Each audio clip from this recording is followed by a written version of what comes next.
cette famille. Vous voyez donc que même l'administration française, en voulant, bien qu'en voulant protéger la famille, était obligée d'épuiser un peu dans nos traditions. Donc, il faut toujours que les gens s'entendent. Que les gens s'entendent. La veuve a fait a commis des fautes, des anomalies dans l'organisation de ce n'est pas le frère de son mari aussi. Mais comment parvenir donc maintenant à créer ce que vous appelez au Cameroun le vivre ensemble? On est obligé de revenir dans nos traditions. Parce que là, elle n'a pas laissé d'enfants. Mais la famille a quand même un regard dessus, puisque elle non plus, elle ne peut pas se mettre là de me dire, mais comme il se comporte comme ça, je vais tout vendre. Vous allez vendre la concession familiale? Parce que vous êtes seul mari, parce que vous n'avez pas d'enfant. Situe bien, Bombo. Donc, la maison familiale appartient à qui? Enfin, la maison du défunt mari appartient à qui à ce moment précis? Étant donné que la veuve est encore là. C'est pas sa maison. Oui, c'est d'abord la maison de la veuve, non? On ne peut pas la chasser. On ne peut pas la chasser. Voilà, alors, ça, c'est vrai. On ne doit même pas la chasser.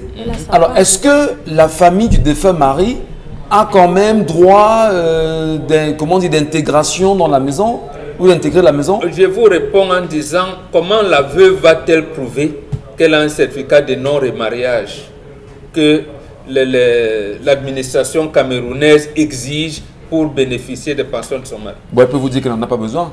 Ah d'accord, elle n'en a pas besoin. Elle n'en a pas besoin, elle quitte donc. Elle quitte, ça veut dire qu'elle accepte qu'elle peut se marier ailleurs. C'est comme ça que à ce moment-là, elle laisse les biens de son défunt mari et elle part, mais elle continue sa vie. Donc, pour qu'on se comprenne bien, si elle ne peut pas avoir ce certificat, elle ne veut pas l'avoir, puisqu'en fait, elle aurait pu, que votre mari décède. C'est la famille du mari qui organise les obsèques. Effectivement. Pas vous. Donc, vous gardez, même vous avez vos enfants, vous gardez, vous les observez. Puisque après, il y aura un chef de famille auprès de qui votre famille biologique viendra parler, viendra poser le problème. Généralement, lorsque vous faites, vous appelez ça comment? Les témoignages pendant le deuil et tout, la famille de la femme dit à la famille du défunt mari, voici ma fille, je fais comment? Je rentre avec elle, y a-t-il quelqu'un?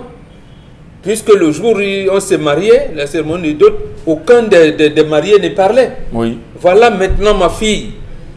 Ils peuvent même aller plus loin. Non, généralement c'est la famille de la mère du défunt qui le dit.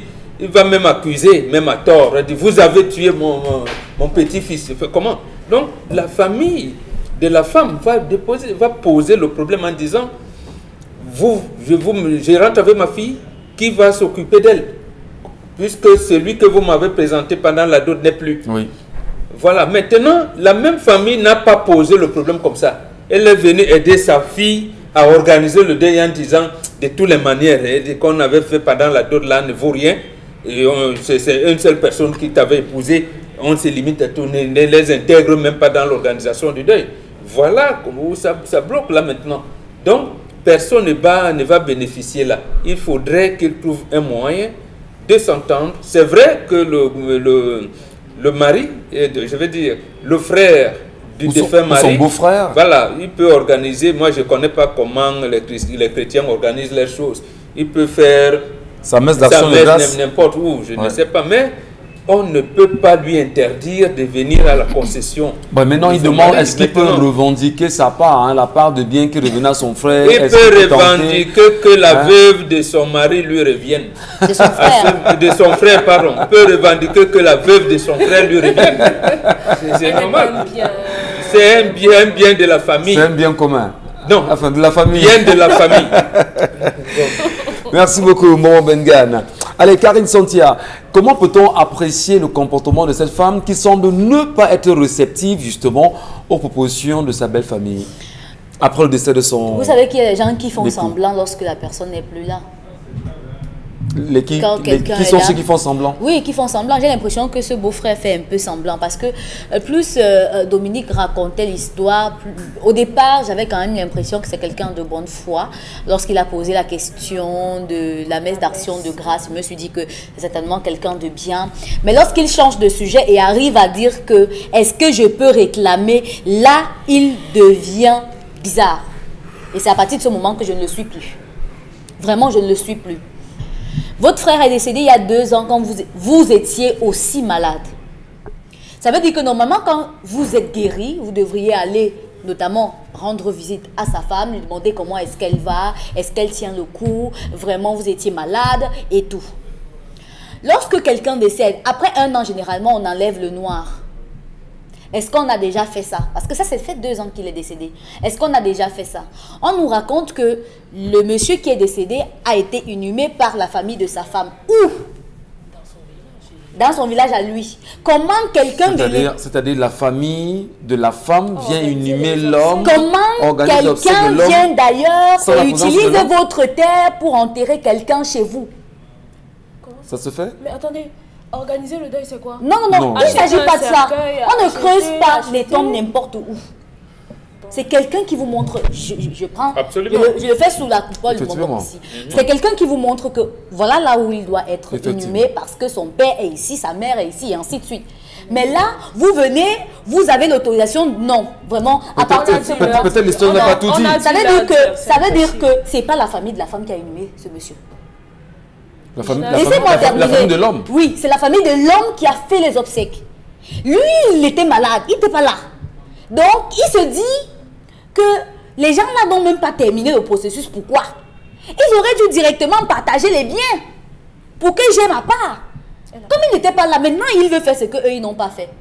Il ne sait pas pourquoi la famille a décidé de ne pas le faire. Et peut-être que la famille avait attendu 2 ans, voulait attendre 2 ans avant de commencer à discuter de ces questions, le temps que la douleur passe.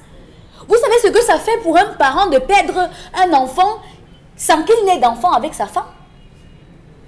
Vous savez ce que ça fait? Mais lui, il quitte de sa maladie, il est guéri. 2 ans après, il se met devant comme le porte-garant et le porte-étendard de la famille. Qui lui a mandaté dans cette famille-là pour parler? Peut-être il est dans une volonté autre. Celle que Mbombo essaie de nous faire savoir. Non, il n'est pas dans cette volonté. Vous savez qu'en pays africain... Il est mesquin, il est cynique. Et c'est le genre de personne que lorsque son frère est malade, on l'appelle, il ne peut même pas mettre pied. On dit qu'on contribue pour le soigner, il ne va même pas contribuer. Il vient aujourd'hui poser un faux problème. C'est-à-dire, il commence d'abord par faire genre, il veut d'abord nous toucher un peu par les sentiments en disant que messe d'action de grâce, ça c'est des foutaises. Quand il finit, il vous dit que est-ce que je peux réclamer? Parce qu'il n'avait pas d'enfant, vous pouvez maintenant réclamer. S'il avait eu des enfants, il aurait fait quoi? Et maintenant, heureusement que cette femme elle a une présence d'esprit. Parce qu'il pouvait faire leur messe d'action de grâce. Pendant qu'on est en train de prier, il est derrière, il fouille la chambre du monsieur. Ce monsieur-là, il a quelque chose qu'il cache. Merci beaucoup. Oui. Charles Amel Batiou, en écoutant justement l'histoire ce matin, il faut quand même tirer une conclusion à ça. Il faut trouver le moyen d'en sortir. Qu'est-ce que vous nous dites? Monsieur Michel Ngatiou, lorsque l'homme décède, le premier acte qui matérialise le décès de l'homme, c'est la cendre qu'on répand sur la femme. La cendre. On va à la cuisine, on mouille la cendre, on oint la femme. La cendre, c'est signe de malédiction, c'est signe de malheur, c'est signe de deuil et c'est signe de bannissement. Lorsqu'un père veut maudire l'enfant, il entre à la cuisine, il prend de sa main droite la cendre, il souffle sur l'enfant, il la maudit. La cérémonie qui marque la fin du deuil, après qu'on ait tout réparé, c'est la terre. On va dans la concession où est né l'homme, on récupère la terre, on amène la femme au bord de l'eau, on pétrit, on oint la femme de la boue, de cette boue de la concession, on la lave en lui disant, la cendre que tu as portée, on enlève désormais cette malédiction qui pesait sur toi, tu retrouves ta beauté. Voilà les 2 pour la femme. Le premier coupable, lors du décès de l'homme, c'est la femme. Le premier coupable, lors du décès de l'homme, c'est la femme, au vu de la multiplicité des plaintes que la femme a eu à poser durant leur vécu. Ah, il ne m'a pas rationné. Ah, je ne mange pas. Ah, il ne s'occupe pas de moi. Ah, il ne fait pas ceci. Ce n'est pas moi qui le dis, c'est l'histoire et c'est les Bantous qui disent que la femme est la première parce que la femme se plaint trop. Elle est susceptible de pouvoir empoisonner ou de tuer son mari. Ce n'est pas que de fait, à l'immédiat, elle est là, coupable, il faut lui tordre le cou, comme je vois le sourire de Dominique Audran en ce moment. Non, mais de fait, on dit, ah, il est mort de quoi? Ça s'est passé comment? On interroge toujours. Lorsque la mort paraît suspecte, même chez les occidentalisés, on incarcère d'abord la femme. Ce n'est pas moi qui le dis. Les faits, je peux vous en raconter un maximum de faits. Bon, on incarcère si on estime qu'il y a des... C'est ce que je dis, que lorsqu'il y a des points d'ombre, on incarcère la femme. Et quand ça finit, elle vous porte plainte. Alors, M. Michel Ngachou, le deuil chez les Bantous repose sur 4 éléments. L'annonce. Ce n'est pas la famille de l'homme qui fait l'annonce. L'annonce du deuil, c'est la femme qui porte l'annonce. Les obsèques, l'inhumation, les funérailles sont du ressort de la famille paternelle, de la famille de l'homme. Je dis bien, les obsèques, l'inhumation, les funérailles sont du ressort de l'homme. La femme est comparable à un enfant, ou si vous voulez, la veuve est comparable à un enfant qui accompagne le corps. La veuve n'est en rien impliquée dans l'organisation des obsèques de son mari. Parce qu'on suppose qu'elle est éplorée, elle est frappée. Quelqu'un qui est dans la douleur, comment peut-il chercher à vérifier le cube, le sel, le ceci? Il n'a pas le temps de le faire. On lui dit, tu t'assieds, pleure ton mari, nous allons t'accompagner. Donc, cette histoire est déjà fausse, présentée par elle. Elle est déjà fausse dans la certaine mesure que la femme a pris sur elle de tout organiser. Donc, elle est coupable. Elle a pris sur elle de tout organiser, tout gérer. La veuve prend conseil pendant les obsèques auprès de ses beaux-frères, auprès de ses petits maris, auprès de ses grands maris. Ouais, il est tombé, on est venu me poser telle question. On va résoudre ça comment? Les frères s'asseyent, ils débattent. On vient de dire, bon, on a proposé ceci. Toi, tu vois comment? Voilà la relation qui lie, même si vous ne vous attendez pas. Voilà la relation qui lie la veuve et les frères. Lorsqu'on a fini, il y a une assise. On dit désormais qu'il est parti. Bambo l'a dit tout à l'heure, ça va se passer comment? Donc j'estime que nous avons en face de nous, nous avons une occidentalisée qui a tout bloqué, qui a tout fermé, faisant fi en disant c'est mon mari, c'était mon mari, c'est bien son, mais bien sa maison, c'est ma maison. Or, lors du deuil, lorsqu'on tombe avant ou après l'inhumation, la première chose qu'on fait, on sort la valise du défunt.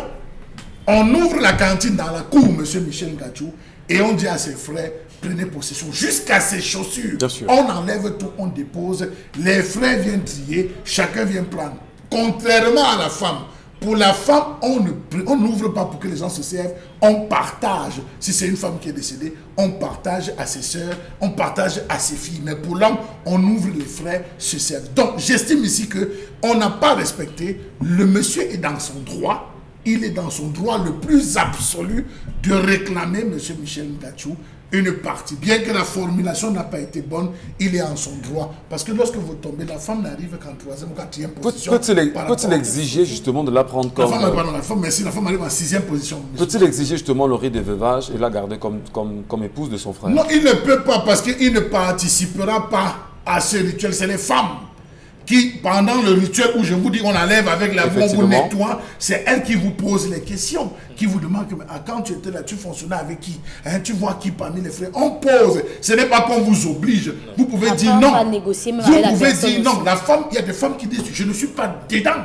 Et on accepte qu'elle n'est pas dedans. On lui dit bon, comme tu n'es pas dedans, ça se passe comment? Comment est-ce qu'on gère la suite? Elle dit non, ce qui est à moi, je récupère, je ne vous empêche pas de prendre les choses de votre frère. Donc la femme, elle est à la maison. Mais j'aimerais bien que cette femme comprenne une chose, elle risquerait tout perdre.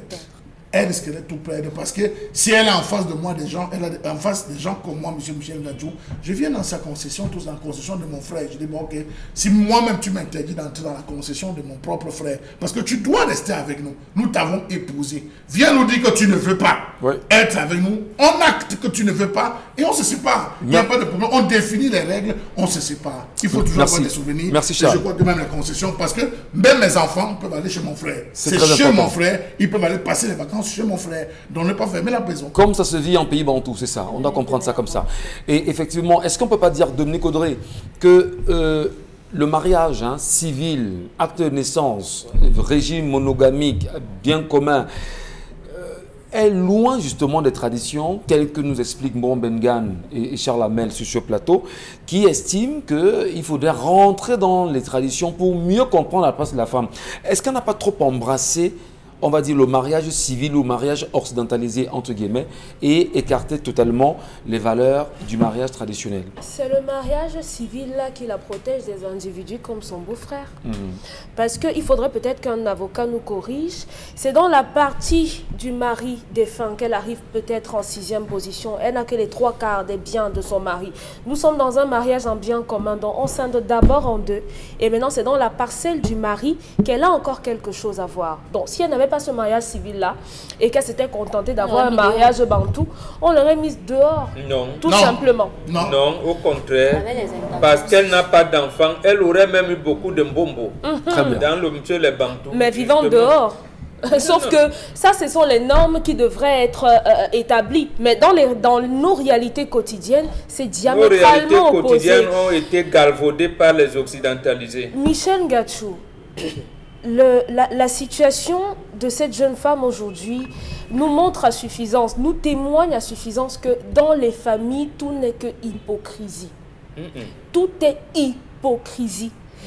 On ne vous fait des rires jaunes que parce que votre mari est vivant. Quand il est vivant, vous êtes la belle-sœur chérie, vous êtes la tantine préférée, mais lorsqu'il décède, c'est chacun qui sort ses cornes. Et Jackie King l'a bien signifié dans une de ses chansons, que tout le monde est là quand ça va bien. Et maintenant que ça va mal, on vous diabolise. Moi, j'aimerais comprendre comment cet enterrement s'est produit alors que la clé de la maison du village ne peut pas être forcément chez le défunt. Mais qui est allé ouvrir la porte de la maison du village? Elle a pu organiser les obsèques sans la valeur de sa belle famille. Organiser les obsèques veut dire quoi? Ça veut dire que ce que moi j'ai interprété de cette organisation du mariage, ça veut dire qu'elle a choisi le cercueil qu'elle voulait pour son mari, qu'elle a choisi une société qui devait venir habiller la maison. Elle a choisi le corbillard. C'est ça l'organisation d'un deuil. C'est quoi le deuil? C'est quoi l'enterrement? Là où on enterre? Il y a toute une organisation derrière. Non, simplement, cette famille a certainement été contrainte d'accepter les choix de la veuve. Certainement parce qu'elle a dit, moi je préfère que ça se fasse à telle date. Et s'ils n'ont pas pu s'accorder et qu'on a dû prendre la date de la femme, c'est ce qu'on appelle qu'elle est imposée. Est-ce que vous pensez qu'une personne délibérément comme ça peut se lever avec sa famille, aller dans le village de quelqu'un, dire que c'est ici qu'on enterre mon mari? C'est archi faux. Oui. On a vu des femmes, la femme construit au village, elle met son propre frère, elle détient les clés. On a des femmes comme ça. Non, je n'en ai jamais. C'est-à-dire qu'après qu'elle soit entrée dans une famille, elle coupe. Bon, ça c'est construire une maison. Moi je dis. Mais j'ai dit la maison du. Oui. Non, et si elle a fait, ça veut dire que son mari lui a dit si je meurs, commentaire ici. Commentaire ici. Parfois même elle vient avec une escouade de gendarmes, commandants de brigade, on empêche la famille même d'accéder à la concession de l'homme. Non, l'histoire ne nous l'a pas dit. Non, c'est juste des hypothèses, c'est juste des liens. Nous sommes au niveau des hypothèses. Revenons à l'histoire. Ici, puisqu'il s'agit exclusivement des biens que le beau-frère veut avoir. C'est normal, votre frère a eu et vous estimez que lorsqu'on est marié avec un homme et qu'on ne lui a pas fait d'enfant, on doit se lever aujourd'hui au lieu de chercher sa vie, venir avoir un œil sur ce que votre frère a eu. Dites simplement à votre belle-sœur que vous voulez votre part. Dites-lui que vous voulez votre part. Non, nous avons condamné la famille. Le comportement de cet homme. Non, qu'il veut sa part. Donc maintenant, s'il le dit simplement à sa belle-sœur, je crois qu'on gagnerait à être un peu plus ouvert. Lorsque quelqu'un vous dit « je veux mon argent », demandez clairement et elle va vous le donner. Elle prend sa part et vous donne la leur parce que cette femme aussi a travaillé pendant 25 ans aux côtés de votre frère. Donc ne pensez pas que parce qu'elle n'a pas eu d'enfant, elle n'aura rien. Elle doit avoir sa part. Donc on vous donne la vôtre et vous circulez. Bon, voilà le comportement d'un individu dans la famille et Dominique Audrey voudrait généraliser, dire que c'est ça le comportement de la famille. Comme vous généralisez également le comportement des femmes. Non, on n'a pas généralisé. Non, On a pris des hypothèses en disant qu'il y a des femmes qui conservent les clés de la maison, y compris les maisons de village. Oui, ce n'est et pas ça, il vient avec sa famille. Il veut sa part qu'on lui donne parce qu'il parle Non. à son nom. Pourtant, Non, mais- il a un autre but. Même s'il faut lui donner sa part, on donnera sa Quand il comment donne sa part. Permettez. Et lui qui peut parler au nom de sa famille. 30 secondes, je vous en prie. Monsieur problème, Michel lui Ngati. 30 secondes, je vous en prie. Monsieur Michel Il y a pas Ngati, d'oncle, il y a pas il y a de un tante là-bas. rituel chez les Bantous qui voudrait qu'on ne saute pas de deuil. On ne saute pas de On deux. ne saute pas de deuil. Vous devez faire tous les deuils. Ça suppose que la fameuse messe qu'il va organiser, il veut faire le deuil de son frère qu'il n'a pas pu faire. Vous ne pouvez pas abandonner un deuil et aller à un autre deuil. On ne saute pas les deuils. Si vous sautez le deuil, vous avez des maladies comme la péritonite, vous avez des enflements au niveau de l'estomac. Oui, vous mourrez. C'est la raison pour laquelle, si vous vous observez, vous vous rendez bien compte, quand vous voyagez avec votre maman, elle arrive au village, elle s'assied, elle dit attends-moi. Elle entre dans telle concession, elle salue. Elle va dans telle autre, elle salue. Elle fait le tour avant d'aller au lieu du deuil. On salue tous les deuils, on ne saute pas un deuil. C'est important. Donc il faut faire le deuil. Deuxième chose, il y a le réchauffé de famille, le réchauffé de maison. Monsieur Michel Ngati, les oncles de mon père, parfois je me lève au moment des congés ou pour un week-end, je vais dans leur maison, je passe une nuit pour réchauffer la maison. Pareil pour eux et la maison de leur frère qui était mon père. Quand vous allez au village dormir dans la construction de votre grand-père, il n'y a pas de femmes à l'intérieur, pourquoi vous ne construisez pas chez vous? Merci Vous beaucoup. construisez pas chez vous, pourquoi? J'aimerais lever un petit point. Je dis bien, ce frère est venu avec une très mauvaise intention. On l'a dit On tous. connaît des femmes qui, parce qu'elles n'ont pas eu d'enfants avec des hommes, lorsque cet homme est parti, elle a dit que toi et moi c'est fini, je me libère de tout. Elle sort de la maison, elle part. Elle vous laisse tout. Elle dit, on connaît des femmes comme ça, disant qu'il n'y a rien qui me rattache à toi. Voilà, justement, ça approche bien son maintenant, mariage. celle-ci, elle fait le contraire parce qu'elle a vu les mauvaises intentions. C'est-à-dire que si elle ne l'avait pas fait, elle aurait été jetée à la porte. Est-ce que ça n'a pas été mal intentionné, Karine? Non, si elle ne l'avait pas fait, elle aurait été jetée à la porte. C'est parce qu'on a affaire à des bonnes personnes qu'on réagit bien. Permettez-moi. Non, Quand vous avez affaire à des personnes Monsieur Michel Ngati, je ne peux pas laisser passer ça parce que même celle qui sort de la maison, même celle qui décide que je laisse tout, on coupe sa part. À défaut de ça, la malédiction vous attrape. C'est là où je voulais. C'est là où je voulais en faut parler. savoir. Même si vous décidez. On en a vu, ça c'est encore une exception. Non, On a été mise à la porte. Je vous dis, Vous parlez de la tradition. qui a été mise à la porte. que c'est vous qui c'est des Mise à la exceptions. porte parce qu'elle n'a pas fait d'enfant. Il y a des femmes comme ça. Merci Karine. C'est Merci votre Bonbon. déviation des Maintenant c'est notre occidentalistes. déviation. merci. Oui, Maintenant j'ai c'est dit, Je chez vous en nous. prie. Les Je vous en enfants prie. là, on Non. les jette. Je vous en prie. Après les rites de veuvage, quand la femme décide de partir, on lui dit tu as construit, qu'est-ce que tu prends? Voilà. Ça c'est pour les Voilà, familles merci. consciencieuses. Merci. Il y a Merci. des familles qui ne le font vous en pas. prie. Vous Oui, il y a des gens qui Karine, ne respectent pas la Karine, tradition. Karine. Vous ne pouvez pas C'est dire que c'est vous, respecté. c'est justement vous. Je vous en prie. Ne prenez pas ça Je suis comme pas maman exemple. des hommes mariés. Non, attention, attention. Attention. Restons, je vous en prie, Il y a des choses qui ont été faites. je vous en prie, Karine Sontia, c'est bon. Je n'ai pas dit non. Bon, c'est bon. Même moi, je gère ça depuis plus de 30 C'est ans. bon, merci beaucoup. Vous n'allez pas me Merci. dire que vous n'avez aucune expérience, vous avez vu une ou deux Ça n'a choses. rien à Merci. voir, mon bon. Si, Vous ça, êtes parlé d'un Non, fait. permettez. Mais vous parlez d'un fait, vous voulez donc générer. Allez, merci beaucoup. Merci à vous, madame, monsieur. Allez, on va poursuivre. Voici la colère de Charlemagne Bathiou.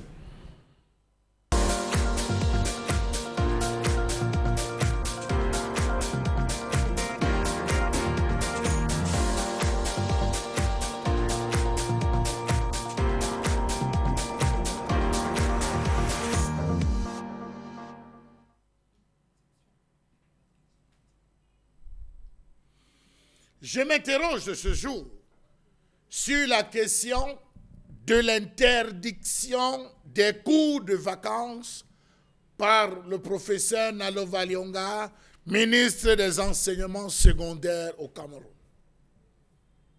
Pourtant, à l'époque du petit Robert Belambapé, c'était l'une des activités qui était recommandée à l'époque même du professeur Charles Etoundi. C'est dans un communiqué rendu public que la ministre des Enseignements secondaires, Pauline Nalova Lyonga, a interdit l'organisation des cours de vacances au sein des établissements scolaires, tant publics que privés. Question. Que feront les élèves qui n'ont pas achevé les programmes en cours?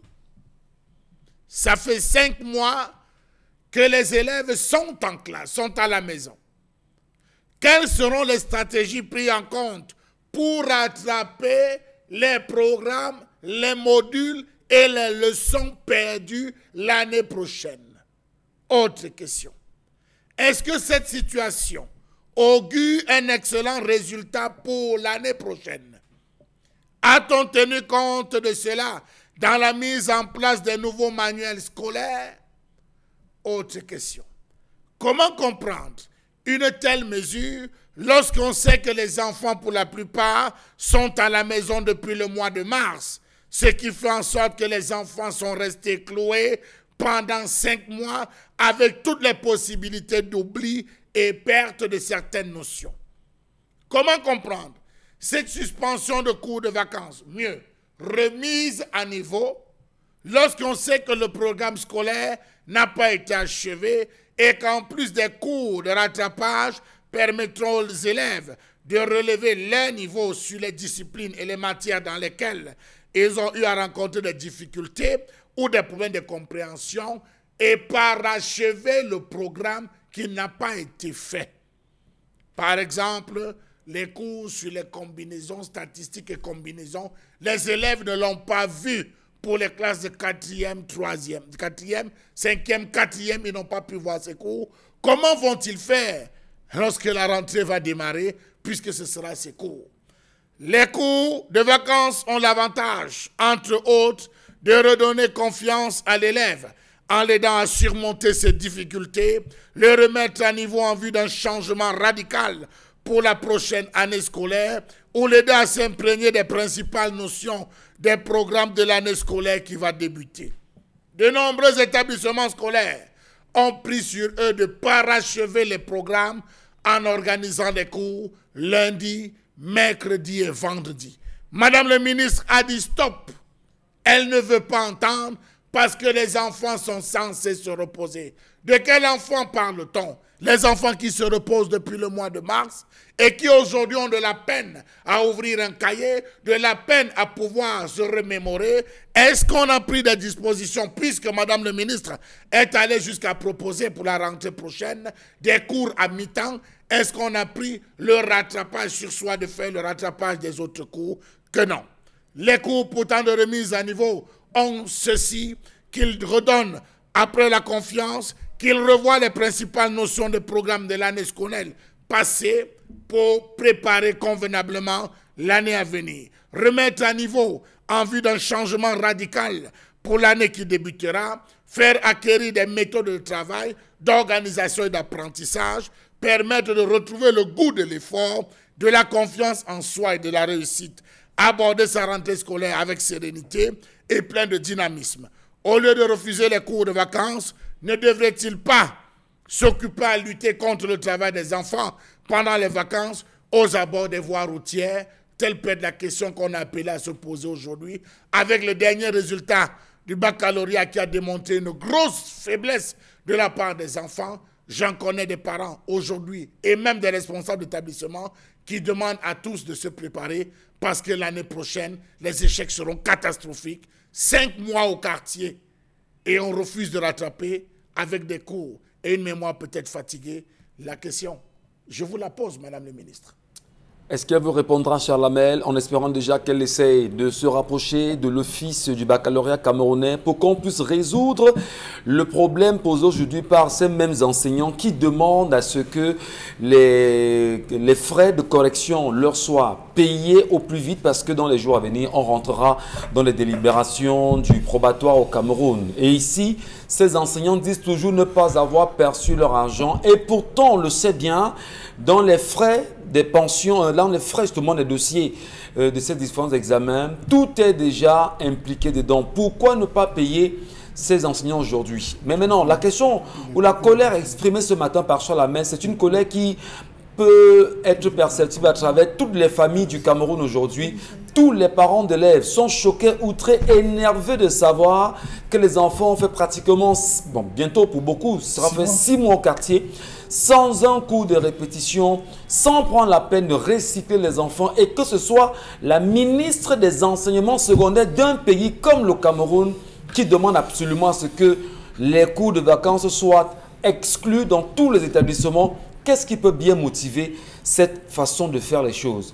Est-ce qu'on ne peut pas avoir l'impression, bon Bengan, sur cette expression que vous évoquez ici tout le temps, qu'on serait véritablement dans un climat d'assassinat collectif où on veut d'abord tuer les Camerounais, y compris tuer même l'éducation des tout petits et même de la jeunesse camerounaise? Oui, mais tout à fait. On a commencé par la santé, on est à l'éducation. Est-ce que c'est quand même inconcevable? C'est depuis le mois de mars, les enfants préparaient les congés de deuxième trimestre que les chrétiens, les judéo-chrétiens appellent congé de Pâques. Et depuis là, plus de cours. On a appelé à la va-vite ceux qui étaient en classe d'examen pour venir les mettre à niveau et affronter les examens, c'est tout. Bon, pendant ce temps, on fait comment? On dit les autres, vous allez en classe supérieure, on trafique des temps. Bon, quel est donc le cerveau? Qu'est-ce qu'on a imprimé dans le cerveau des enfants qu'on envoie en classe supérieure? C'est un problème. Et madame, il y a donc des enseignants, c'est pour ça qu'on vous dit, nous disons ici toujours, que revenons dans la tradition africaine, le consensus, on se parle, on tire les conclusions. On se parle, on tire les conclusions. Comment le corps enseignant peut entrevoir de faire des cours de mise à niveau?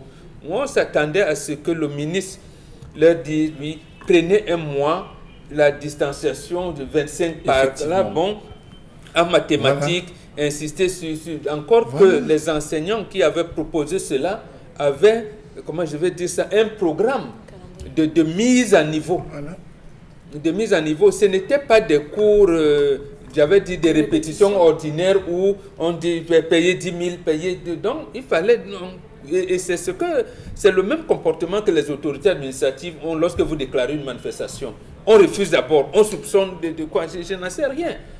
Maintenant, quand on dit alors au chef d'établissement proviseur et tout ça, qu'ils peuvent imposer les tenues scolaires. Parce qu'il y a certains proviseurs, on impose. Et là, le ministre valide très vite. C'est très grave parce que la même ministre est revenue par la suite demander aux enseignants, aux élèves, aux parents d'élèves de payer les pensions bien avant. Les frais d'examen et les... C'est très grave. Mais vous payez même d'abord les essentiels. Vous les abandonnez pour penser à l'argent, mais qu'est-ce qui explique ça? Vous payez des frais d'examen, les frais d'APE, avant même les frais d'inscription. Avant même qu'on ait les résultats justement des examens. Voilà. Dans quel pays vivons-nous finalement? C'est cette incongruité-là qu'on ne comprend pas.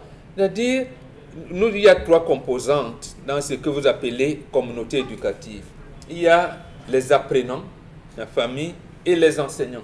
Les enseignants qui sont là, qui impriment dans le cerveau de nos enfants ce que nous aimerions apprécier, ils apportent des propositions auprès de leur hiérarchie. La hiérarchie lui dit non, ce n'est pas possible, sans concertation aucune, sans même justification aucune, c'est incompréhensible. Est-ce qu'on n'est pas justement en même de se poser des questions, Dominique Audrey, sur cette histoire? Où sont les syndicats des enseignants du Cameroun? Qu'est-ce qu'ils font, ces syndicats? Dans une question comme celle-là qui est cruciale. Parce qu'en fait, ceux qui vont souffrir au courant de l'année, ce sont les enseignants. Il va falloir se donner 2, 3 fois, 4, 5 fois plus pour amener l'élève à comprendre les cours. Mais qu'est-ce qu'ils font finalement là-dessus? Où sont-ils? Ça date du 17 août 2020, cette note ministérielle. Personne n'a rien dit. Ça veut dire que chacun est rentré chez lui. On a dit ne faites rien et ils sont restés tranquilles. Moi, j'aimerais qu'on interpelle plutôt les parents. Où sont les parents de ces enfants qui ont des lacunes? Non, mais où sont les parents des Camerounais, où sont les parents du Cameroun finalement? Oui, où sont-ils? Où sont les parents de ces élèves qui sont censés entrer en classe de 3e pour faire le BPC cette année? Le parent veut faire comment? Non, mais, il est dans le Covid, sort du Covid, on lui dit paye les frais d'examen. Ton enfant n'a même pas terminé la classe de 4e, il sera en 3e l'année prochaine. Bon, donne-nous la PE, donne-nous les frais d'examen. Mais il donne. Il va maintenir l'enfant au quartier. Mais il donne quand même. Ou bien quand il va l'envoyer travailler au champ au village, c'est le même gouvernement qui va dire le travail des enfants. On ne juge pas les parents, vous nous dites sur ce plateau. Mais est-ce qu'on peut juger là-dessus de ces parents? C'est donc de ces parents que je parlais quand je disais que on va leur dire ne faites pas et ils vont courir pour aller faire. Et après, demain, on va venir les plaindre ici que non, les parents souffrent, les parents souffrent. C'est la faute des parents si vous laissez que l'avenir, que les cerveaux de vos enfants soient manipulés de la sorte. Ils ne devraient pas l'accepter. j'ai porté les récriminations des parents de la ville de Yaoundé ici hier, qui estiment que leurs enfants n'ont pas composé et ils ne savent pas si les enfants reprennent ou bien s'ils avancent. S'ils avancent, ils avancent sur la base de quoi? Les enfants avancent sur la base de quoi? Vous pensez que quelle sera la note d'un enfant qui quitte de la seconde, il se retrouve en première, au premier trimestre, à la première évaluation? Pardon? C'est Charles Hamel qui me dit que je suis en colère. Moi, je suis tellement en colère que je n'explique pas. Vous devriez on ne peut être qu'en en rire colère. parce que Ça commence même par l'école primaire. C'est incompréhensible. Imaginez un enfant qui est parti du coup moyen 2, qui doit aller en 6e. Il n'a pas terminé l'année, mais il a composé. Ouais. Les examens que j'appelle les examens du corona, qu'on leur a donné là. Et après, les enfants sont... Il n'y a rien là-dedans. Rien là-dedans. On nous a parlé du contenu des manuels de cette année. Avant, je crois qu'il y a... Les évaluations permettent de savoir, de jauger le niveau de compréhension, ce que les enfants ont retenu par rapport à un programme bien établi. Très bien. On les a évalués donc sur la base de quoi, puisqu'ils n'ont même pas été évalués pour la plupart. Vous reviendrez justement, Dominique Audry. Madame, Monsieur, vous restez avec nous. Tentez également de nous laisser vos propositions sur ce sujet qui est hautement important et nous interpellons bien sûr le chef de l'État. Est-ce qu'il est avec nous? On en reparle dans la deuxième partie.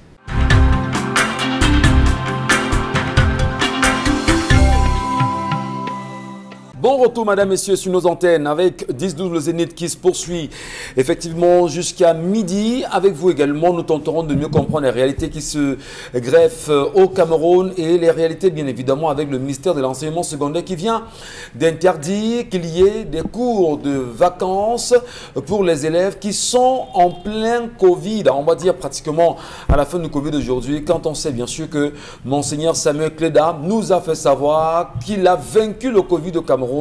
Comment expliquer l'attitude de la ministre de l'enseignement secondaire, Pauline Nalova-Yonga, qui, de son plein gré en tant que ministre de l'enseignement secondaire, pense qu'il ne faudrait pas qu'il puisse avoir des cours de vacances ou encore des cours de remise à niveau pour ces enfants qui ont fait pour beaucoup 6 mois pratiquement au quartier.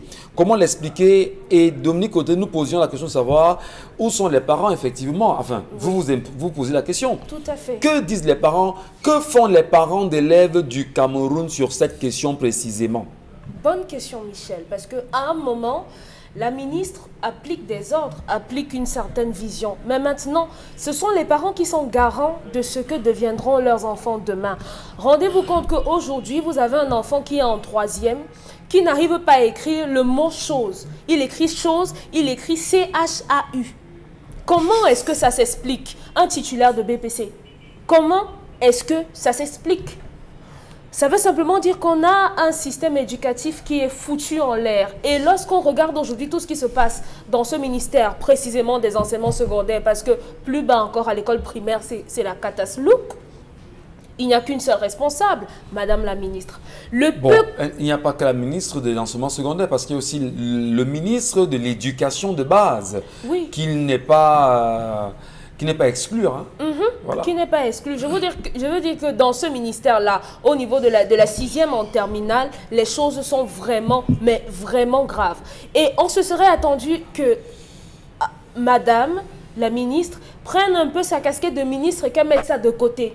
Qu'elle se dise, si c'était mes enfants qui devaient continuer l'école, comment est-ce qu'ils auraient fait pour s'en sortir? Moi, je me serais attendu à ce qu'on nous dise que bon, puisque le Covid nous a fauché un peu au niveau de notre programme, on prend les derniers mois de l'année, on termine avec cela. On fait une sorte de remise à niveau des cours de rattrapage avec les enfants et à partir du mois de janvier, on commence à aller à l'école normalement. Bon, je ne sais pas pourquoi on va à l'école en septembre, je ne sais pas pourquoi, mais ce que Madame la ministre dit dans sa note du 17, c'est que il faudrait que les enfants, pendant les vacances, aient des activités ludiques, ils puissent se détendre, ils apprennent des valeurs sociales. Mais quels sont les mécanismes que ce ministère a mis en place pour que les enfants apprennent en s'amusant? On a évoqué ici le besoin d'avoir des musées qui auraient pu servir de cours d'histoire à la jeunesse. On en a? Non. Les enfants vont avoir des activités ludiques où dans des salles de jeu où on va aller parier avec des tickets, où on va aller jouer au ballon. Qu'est-ce qu'on apprend à jouer au ballon? Rien du tout. Merci Dominique. Allez, madame, monsieur, c'est assez sensible quand même. Et nous demandions effectivement, Karine Santia, où est le syndicat, ou du moins, où sont les syndicats des enseignants, que ce soit du primaire, y compris du secondaire, pour revendiquer justement les pressions qui vont peser sur ces enseignants lors des rentrées ou lors de la rentrée prochaine? Ils ont abandonné. Ils ont dit que ça sort comme ça sort. Ils forment les enfants chez eux. Ils ont dit que ça sort comme ça sort. Oui. Parce qu'à un moment donné, afin de vouloir trop revendiquer, on a l'impression que vous voulez gagner quelque chose dans ce que vous voulez faire. De manière normale, moi je n'ai jamais été pour les cours de remise à niveau pendant les vacances. Sauf que cette année, de manière exceptionnelle, c'était important. Parce qu'on a des enfants qui n'ont pas fini la quatrième séquence, qui n'ont pas terminé le 3e trimestre. Donc, raison de plus pour faire des cours de remise à niveau. Pourquoi? Parce que pendant les cours de remise à niveau, on termine le dernier trimestre et on évalue. Pendant les cours de vacances, on évalue les enfants jusqu'à il y a le 1er, le 2e, le 3e. Et dans certaines écoles, il y a des réductions sur la pension. Dans les collèges et autres. Il y a des réductions parfois de 5%, 10% sur les frais de scolarité parce que vous avez assisté au cours de remise à niveau. Déjà, ça prépare l'enfant à attaquer de la bonne manière la rentrée qui arrive. Pour les élèves de seconde, par exemple, ils n'ont pas fait le cours sur l'Afrique australe et autres. Parce qu'il n'y avait pas le temps, les flux migratoires et tout ça, ils n'ont pas fait. Ils n'ont pas fait le cours sur les dynamiques de rupture dans les sociétés du XVIIe et du XVIIIe siècle. Ça dépend de quoi? C'est en histoire? Ça, c'est en histoire. C'est en histoire? Ça, les dynamiques de société, c'est en histoire. Et maintenant, l'Afrique australe et les enjeux et autres, c'est en géographie. Ils n'ont pas fait de cours là-dessus. Ça, c'est seconde. C'est en classe de seconde. Ils n'ont pas fait de cours là-dessus. La finalité, c'est quoi de ces cours? Bon. Je suis en train de parler du programme, je ne suis pas dans le contenu. Je ne veux pas savoir. Je ne veux pas savoir si c'est intéressant, si c'est pas intéressant. Voilà, on parle de l'Afrique. C'est la géographie africaine, parce qu'ils doivent le maîtriser aussi. Il ne faut pas qu'on fasse comme si on vivait sur Mars. Maintenant, les enfants n'ont pas fait ces cours-là. Voilà la rentrée qui arrive. Ils vont aller en seconde ou en première, ou bien ils vont reprendre. Sur quelle base est-ce qu'on a donné on a classé premier, deuxième, troisième de la classe? Parce que c'est ça aussi, c'est à ça que devaient servir les cours de vacances, les cours de remise à niveau pendant les vacances. Parce que à partir de là, on allait avec les cours peut-être de 1 mois, parce que c'est même pas 3 mois. Hein. C'est 1 mois qu'on allait prendre pour remettre les enfants à niveau. Et à partir de là, on allait évaluer. Et ceux qui n'ont pas le niveau allaient reprendre la classe. Et ceux qui ont le niveau allaient avancer. C'était aussi ça la possibilité de faire le bon tamis. Est-ce que les arguments du Covid que la ministre a balancés, c'est des arguments fallacieux pour des paresseux? Qui est paresseux? Mais c'est elle, parce qu'elle ne peut pas. Il faut s'asseoir et réfléchir. On ne prend pas juste des décisions. Il y a des contextes. Pourquoi on peut aller à l'école et on ne peut pas faire les cours de remise à niveau, monsieur Ngadjou? Alors que les cours de remise à niveau, ce n'est pas pour toutes les classes. Mais je vous dis qu'elle est paresseuse, Karine. Non, c'est des arguments pour les paresseux. Je n'ai pas dit qu'elle est paresseuse. Maintenant, si elle est parmi, je n'ai que foutre. Ce qui m'intéresse dans cette situation... Non, vous ne direz pas que vous n'avez que foutre. Hein, restez poli de toute façon. J'ai dit que c'est des arguments des paresseux, monsieur Ngadjou. Je ne veux pas insister là-dessus. Voilà, mais vous pas comme vous n'avez que foutre quand même. Non, mais c'est vous qui insistez là-dessus. Ce qui m'intéresse, c'est le contenu. Le Covid, oui, c'est arrivé, on a coupé les classes. Mais sauf que après avoir coupé les classes, on a libéré on a rendu un peu plus fluide les mesures barrières. Ça faisait que les gens pouvaient se déplacer de manière un peu plus simple. Il y a des classes d'examen qui sont allées qui ont fait des cours. Sauf que les classes d'examen qui ont fait des cours peuvent rester à la maison et ne pas faire de cours de remise à niveau. Et les classes intermédiaires en ont besoin. Les classes intermédiaires en ont besoin, raison pour laquelle il fallait que les élèves aillent à l'école. Absolument. Et c'est 1 mois, c'est pas 3 mois de cours. Juste c'est 1 mois. Et 1 mois pendant lequel toute l'école va appartenir aux élèves qui veulent faire les cours. Donc on pouvait faire 24 bancs par salle de classe et 24 élèves et l'enseignant donne des cours. Et ça allait être plus facile de faire le tamis. Merci. Et de préparer comment respecter le nombre d'élèves par classe pour la rentrée qui arrive. Maintenant, je ne comprends pas pourquoi on a refusé ça, parce que c'est pour ça que je dis que de manière exceptionnelle, parce que je n'ai jamais été pour les cours de vacances, mais de manière exceptionnelle quand même, il fallait le faire. On aurait pu le faire. J'aurais peut-être voulu faire une petite virgule, Charles Lamel, pour qu'on puisse mieux comprendre cette colère exprimée ce matin. Quand même, pourquoi ne pas interpeller le ministère aujourd'hui de l'éducation de base avec ce qu'on appelle aujourd'hui les succès collectifs là, c'est-à-dire que les enfants n'échouent plus dans les classes. Et on vous fait migrer de classe en classe au fur et à mesure Que vous ayez compris ou pas, on vous fait migrer au fur et à mesure. Mais dites-moi finalement, qu'est-ce qu'on fait de l'éducation dans ce pays? Charles Amel, je le disais encore quelqu'un il y a 2-3 jours, que nous on a fréquenté ce pays à 2000 francs, on nous payait 2000 francs pour qu'on aille à l'école. Qu'est-ce qui se passe? On a eu ce qu'on a aujourd'hui. Parce que nous payons ce que nous payons. Mais comment est-ce qu'on peut s'engager à tuer l'éducation nationale de cette façon? Est-ce qu'on n'a plus pitié du Cameroun? Ou des Camerounais véritablement? Monsieur Michel Ngatsou, l'éducation est au même niveau que les enseignants.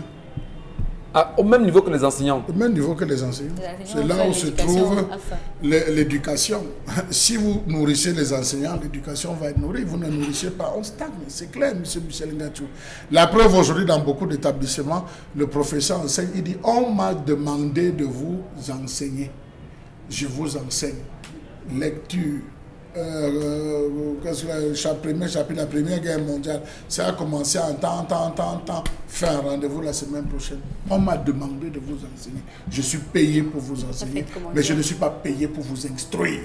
Pour vous instruire, c'est autre chose. Donc, vous vous rendez compte que de la même manière que le gouvernement joue avec les mots, les enseignants savent aussi surfer sur les mots.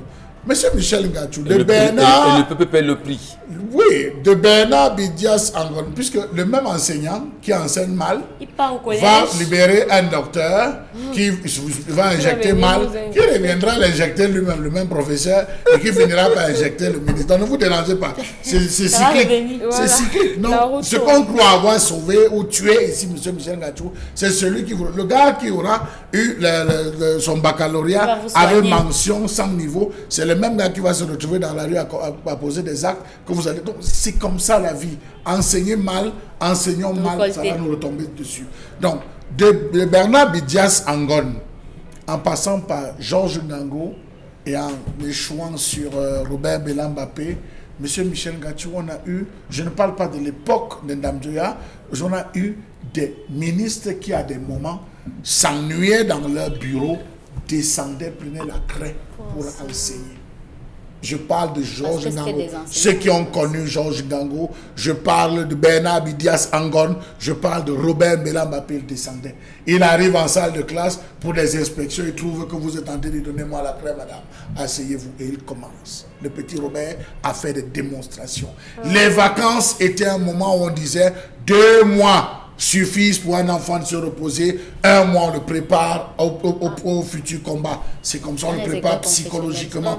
Dans beaucoup de maisons, on réveille désormais les enfants à 4 heures. À l'heure où je vous parle, dans beaucoup de maisons, on réveille déjà les enfants à 4 heures pour les mettre sur le pas. D'autres réveillent pour prier et après vous pouvez aller dormir. D'autres lèvent pour dire, pour commencer déjà à vous adapter parce que la rentrée, ce n'est plus loin. Donc, monsieur Michel Ngatsou, j'estime que pour avoir le niveau scolaire qu'on a eu, les résultats qu'on a eus dans beaucoup d'établissements, les parents partaient payer que mon enfant n'a pas bien travaillé, voici, maître, prends ça, pardon, fais une passe. Comme on a dit qu'on va seulement compter les 2 notes là, je pensais qu'il devait me se rattraper au 3e trimestre, pardon, fais avancer mon enfant. Beaucoup d'établissements. Donc même les parents sont complices. Oui. Beaucoup d'établissements se sont retrouvés à cela. Et n'oubliez pas qu'aujourd'hui, dans toutes les capitales, les villes du Cameroun, il y a le principe de la concurrence et du résultat. En fin d'année, on a les tableaux devant toutes les écoles. 100% de réussite. 80%, 90%, on écrit monsieur Michel Ngatsou, dont le parent en venant inscrire, regarde, il dit que hey, l'école c'est à 100%, c'est ainsi que tu vas fréquenter. Voilà désormais comme les critères sur lesquels on joue. Donc l'école aussi a ce devoir de tout faire pour fabriquer des réussites, même si ce n'est pas le cas. Mais vous, le parent qui avez l'enfant à la maison, vous connaissez le vrai niveau de votre enfant. Vous connaissez le vrai niveau scolaire de votre enfant. C'est des parents qui sont allés rencontrer les chefs d'établissement en disant, papa, mon enfant, le genre de jeu que je vois là, je sors tous les matins, je vais fronter, je rentre à 19h, 20h, je n'ai pas le temps. Pardon, organiser quelque chose pour que l'enfant que je vois, il mange, il prend le poids là, puisse quand même s'en sortir l'année prochaine. Les parents sont allés voir. Et puis, étrangement, madame la ministre dit, non, les vacances sont réservées au repos, c'est réservé à ceci, laissez la mémoire. 5 mois à la maison. 6 mois, Charles. 6 mois à la maison, monsieur Michel Ngatsou. Mais c'est grave. C'est très grave dans une république où les enfants n'ont pas pu faire le B à bas de l'école. Vous prenez un enfant qui est en grande section, un enfant qui a la cible, peut-être vous allez dire que ça ne compte pas, mais ça compte. Vous demandez à un enfant, ça c'est quoi? Il dit, il ne connaît pas. Il soulève, il dit, je ne connais pas. Comment est-ce que les maîtres vont faire l'année prochaine avec des enfants qui ont fait 6 mois à la maison? Mais 6 mois, on perd tout. On perd les réflexes, on perd les notions. Comment vont faire les enseignants qui vont prendre les enfants en 5e, qui sont à la maison depuis, peut-être qui vont en 4e, qui sont à la maison depuis? Quel type de résultat on peut attendre véritablement? Pourquoi ne pas avoir considéré septembre comme étant la pré-rentrée? Parce que jusqu'à aujourd'hui, M. Michel Ngachou, Madame Nalo Vandionga n'a pas défini quel sera le système scolaire de l'année prochaine. Est-ce qu'on fonctionne à mi-temps?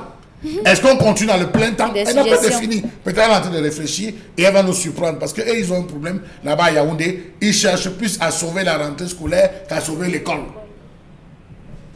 Vous vous rendez compte qu'un enfant de 5e ne connaisse pas la table de multiplication de 2? Je sais pas, je manque des mots parce qu'en réalité c'est grave. C'est très grave quand même parce que faudrait pas que ceux qui nous regardent ce matin et ceux qui nous regardent à travers le Cameroun se disent que lorsqu'on vient ici, en réalité, étant donné qu'on est dans un talk show, c'est seulement de dire ce qui ne marche pas. Mais quand on a choisi de tuer l'éducation d'un pays, c'est assez grave. Quand on a choisi de tuer les enfants dans un pays en l'air, autant justement de la culture, c'est extrêmement grave. Quand on a choisi justement de mettre les enseignants de côté et de ne pas les associer justement à la construction des valeurs, à l'instruction d'un pays, c'est extrêmement grave. Et quand on sait en même temps que ceci est diligenté par tout un ministère des enseignements secondaires, posons-nous des bonnes questions finalement. Où allons-nous? Qu'est-ce qu'on veut laisser justement comme héritage au Cameroun de demain ou au Camerounais de demain? Charles Amel. Oui, je voulais préciser que les établissements confessionnels ont démarré, hein, et ils ont commencé. Oui.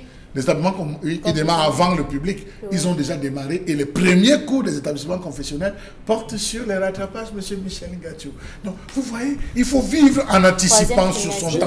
Oui, ils ont commencé en anticipant. Ils anticipent pour mettre les enfants, les systèmes de combinaisons. Et là, ils sauront si l'enfant va en classe supérieure d'abord ou pas. Je ne sais pas, moi je pense que les parents, honnêtement, pour les parents qui nous regardent ce matin, étant donné que la question est urgente et c'est pour le bien de tous les Camerounais, quel que soit justement le lieu où ils nous regardent ce matin, si le parent, en réalité, Charles Amel, Bonbon Bengan, Dominique Audrey-Karine, si le parent n'a pas le sentiment ou à vérifier que l'enfant a des manquements, qu'est-ce qui empêcherait justement le parent de dire « tu me reprends cette classe cette année ?» Ah bon? Pourquoi on regarde l'enfant là comme gâté? Non mais arrêtez. Non, laissez le matu vu, mon cher ami. Qu'est-ce qu'on veut? Nous voulons sauver. Qui vous a dit qu'il aura encore sa place? Il aura encore sa place dans l'établissement avec la fête de Corona. C'est-à-dire que ce pays, monsieur Michel, on a très mal organisé la gestion du coronavirus sur le plan de l'éducation. En France, par exemple, les parents avaient le devoir d'acheter des imprimantes à la maison où ils recevaient des fax avec les exercices venant des professeurs pour tous les enfants, dont les enfants faisaient l'école étant à la maison. Ici, Internet ne nous sert à rien. Jusqu'à présent, même aux États-Unis, jusqu'à présent. Internet ne nous sert à rien du tout. On aurait pu le faire à distance. Et les enfants auraient continué d'avoir le niveau. Merci aux madame, messieurs de rester présents.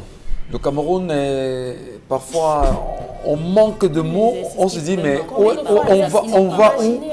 Mais écoutez, vous parlez de Yaoundé, de Douala et quelques villes. J'aime, même si Dominique n'aime pas l'expression l'arrière-pays, je me demande bien comment ça se passe dans l'arrière-pays, dans les villages, dans les localités. Je me demande bien comment est-ce qu'on vit là-bas. Parce qu'on vit où? Est-ce que ce n'est pas des choses comme ça, à un moment donné, qui justifient les colères que les Camerounais regorgent en eux? D'ailleurs, ça m'a demandé que vous-même, Michel Ngachou, vous êtes un collègue, vous êtes là. Ne vous en faites pas. C'est très grave quand même. Voilà les parents qui nous regardent.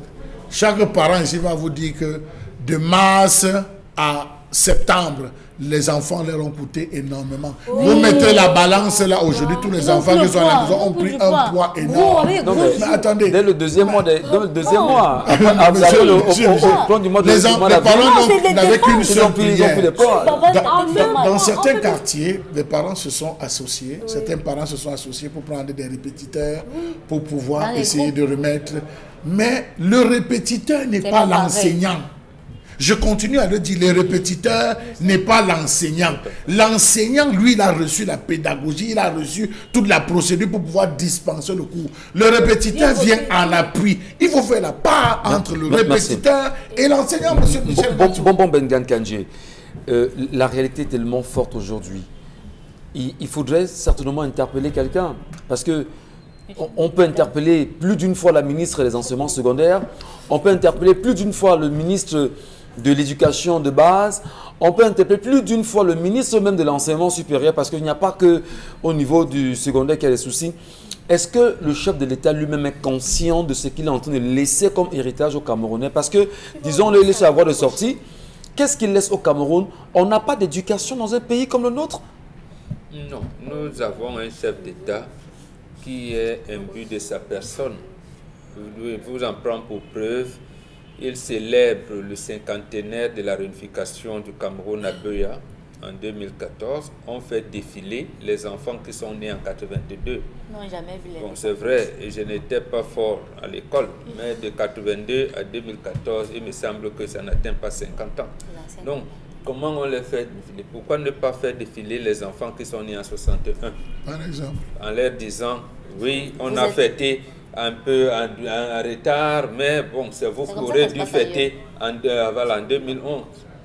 Donc, mais on le fait. En fait, on vous dit, pour Biya, l'homme, même le contenu, et il laisse faire. Au moins, Mongo Betty nous a montré un autre exemple.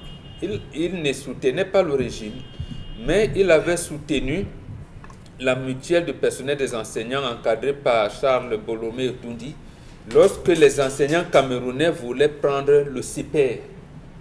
Parce que pour Charles Tundi, dans l'école ordinaire, il fallait que les enseignants camerounais définissent le contenu de l'enseignement et participent à la politique du livre. C'est à Etoudi qu'on a tout galvaudé. On est venu avec Edicef, imposé par l'école des champions et tout. Donc, il est conscient du pourrissement dans lequel il a mis le Cameroun. Il en est conscient. Lorsque les Japonais viennent construire les écoles primaires dans notre pays, en précisant même que vous volez trop d'argent. Si on vous donne cet argent, vous allez voler. Nous allons construire les bâtiments, on vous remet les bâtiments. Si vous voulez, mettez les élèves. Si vous ne voulez pas, vous laissez. Donc, vous voyez, et c'est le président qui était dans ces affaires de TICAD 1, TICAD 2 et TICAD 3. Donc, il sait exactement ce qui est en train de se passer. On a vraiment tout le respect qu'on lui doit pour tout ce qu'il fait, pour tout ce qu'il a eu à faire jusqu'à présent.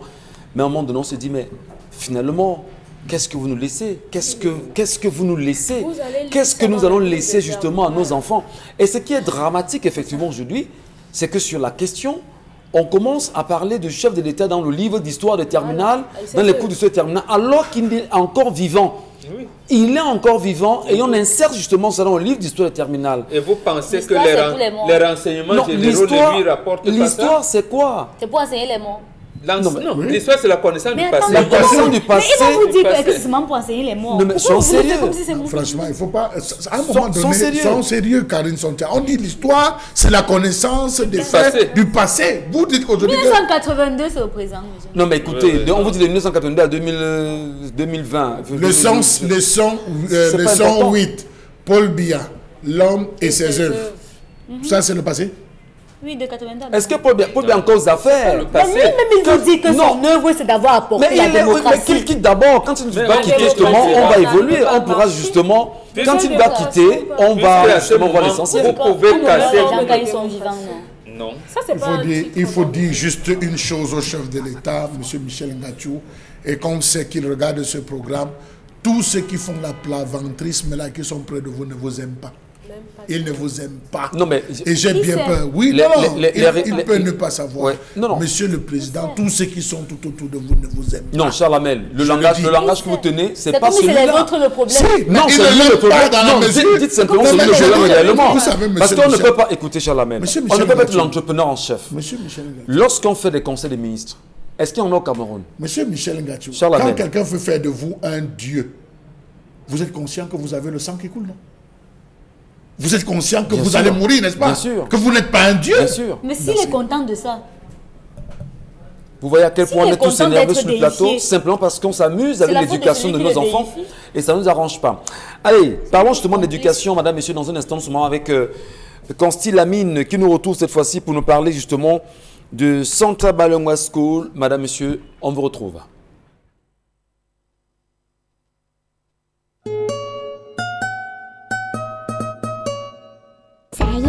je suis grand, je m'en vais à l'école. Sans ma maman, mais qu'est-ce qu'on rigole. Je vais apprendre à lire et à écrire. Je vais comprendre, rire et bien en rire.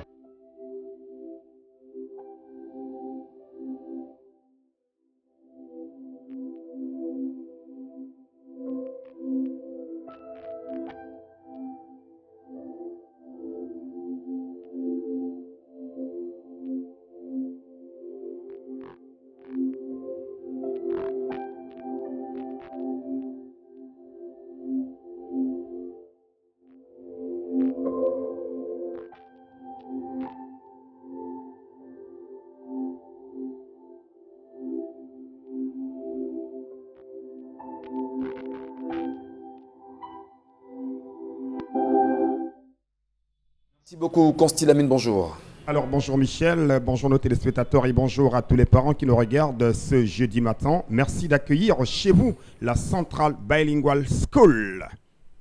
Et parlons justement de la Central Bilingual School. Présentez-nous cette école, Consti Lamine. Alors, une fois de plus, chers téléspectateurs, bonjour, chers parents. Mais tout d'abord, je tiens déjà à remercier tous ces parents qui sont en train de nous faire confiance depuis le lancement de cette communication de la Central Bilingual School. C'est donc l'occasion pour moi également de rappeler à ces parents qui sont encore en train de traîner le pas qu'il y a encore quelques places disponibles du côté de la Central Bilingual School. Parlant bien sûr de la présentation, la Central Bilingual School, il faut le rappeler à tous nos téléspectateurs, est une nouvelle école primaire et maternelle entièrement bilingue. La Central Bilingual School, elle est entièrement moderne et internationale. Cette école primaire, maternelle et bilingue vient bien entendu à Douala et au Cameroun offrir aux enfants une éducation de qualité, une éducation internationale, une éducation vraiment à la pointe.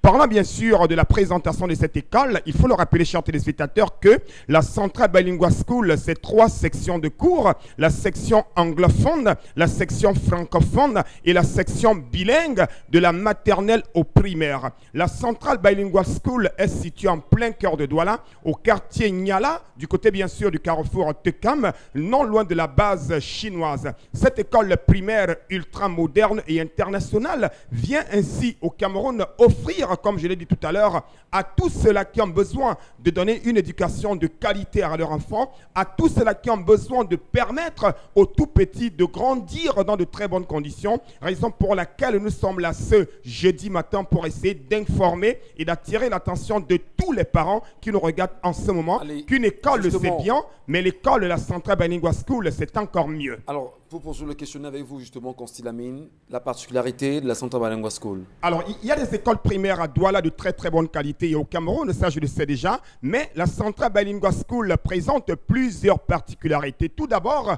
le nombre d'élèves est tellement réduit dans les salles de cours spacieuses et modernes. C'est 20 élèves par salle de classe avec une distance de 1,5 m par élève. Une autre particularité, c'est la disponibilité des enseignants, c'est la qualité de l'enseignement, mais également plusieurs autres avantages qui seront à découvrir une fois qu'on est à l'établissement du côté bien sûr de Nyala. La Central Bilingual School, c'est également bien entendu cette particularité-là qui est celle de mettre à la disposition de tous les apprenants des salles de cours ultra modernes, une bibliothèque, une salle d'infirmerie bien équipée, des cars de transport pour les élèves et les enseignants ultra modernes également. La Central Bilingual School, c'est également bien entendu un système d'éducation Montessori qui est une exclusivité à la Central Bilingual School. Ce système d'éducation Montessori permet à l'élève, bien entendu, de pouvoir maîtriser son environnement à travers l'utilisation des jeux ludiques. Il y a donc plusieurs particularités qui sont du côté de la Central Bilingual School. Justement les inscriptions là-bas, Consti Lamine. Alors, parlons donc des inscriptions. Je rappelle que nous sommes ouverts tous les jours de lundi à samedi, de 8h à 17h. Les inscriptions se déroulent de la manière la plus simple. Donc, ceux des parents qui nous regardent en ce moment, que vous soyez du côté, bien sûr, de Bonanjo, du côté de Bepanda, du côté de Bonam, du côté de Nyala, rendez-vous tout simplement à la Central Bilingual School, cette école ultra moderne qui est située en plein cœur de Nyala, non loin de la base chinoise. Une fois à l'établissement, vous allez d'abord bien vouloir visiter l'établissement, qui est d'ailleurs la première des choses que nous offrons à tous les visiteurs, à tous les parents, la présentation de l'établissement. Une fois que l'établissement a été présenté, vous allez recevoir une fiche d'inscription qui vous permettra, chers parents, de pouvoir inscrire votre enfant dans de très très bonnes conditions. Et parlant bien sûr de la pension, cette école ultramoderne, cette école internationale vient s'inscrire à Douala pour offrir à tous les enfants une éducation de qualité à un prix très très abordable. Merci Consti Lamine et merci. On vous retrouvera dans un instant pour d'autres communications sur nos antennes. Madame, messieurs, vous faites bien de rester à nos côtés.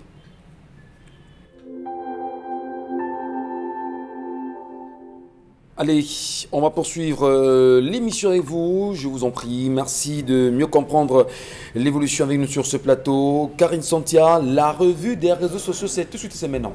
Oui, un fait crapuleux qui s'est produit samedi dernier à Pitoa, dans le village Badjengo, c'est dans la région du Nord, département de la Benoué. Une femme âgée de 24 ans a égorgé et découpé ses deux enfants âgés respectivement de 6 mois et 2 ans et puis a fait cuire.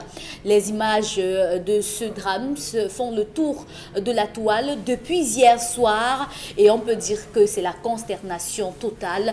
Et sur la toile, les internautes sont partagés entre une question de démence liée à des problèmes psychologiques et d'autres sont plutôt attachés à une question de sorcellerie. Maintenant, il y a des commentaires qui vont aussi vers le cannibalisme. C'est vraiment un fait qui défraie la chronique et fait parler plus d'un sur Internet. Et justement, Dominique Audrey est rentré dans l'émission ce matin avec ce sujet qui semble également la toucher, l'énerver, comme bon nombre de Camerounais aujourd'hui, puisque les images font le tour de la toile. Dominique Audrey, comment vous appréciez véritablement le cas de ce qui s'est passé à Pitoa, dans le Nord Cameroun aujourd'hui? L'appréciation que tout être normal pourrait avoir à l'ouïe de cette information, c'est que c'est quelque chose de déplorable.